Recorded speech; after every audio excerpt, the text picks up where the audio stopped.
İki kombi Afyonkarahisar Bölge Bayisi HG ısı sistemleri olarak Afyonistisar Doğanlar Köyü'nden İsmail Doğan kardeşimizin 6 adet peteğini takmış bulunmaktayız.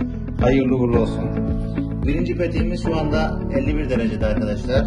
İkinci peteğimiz 27 derecede, henüz yeni taktık. Üçüncü peteğimiz 54,5 derecede arkadaşlar. Dördüncü peteğimiz 46 derecede arkadaşlar. 44 derece. Beşinci peteğimiz 41 derecede arkadaşlar. Son olarak 6. peteğimiz 52 derecede arkadaşlar. Siz de evinizi oduna, kömüre göre daha tasarruflu, daha ekonomik ısıtmak istiyorsanız 2 kombi Afyonkarahisar Bölge Bayisi HG ısı sistemlerini arayabilirsiniz.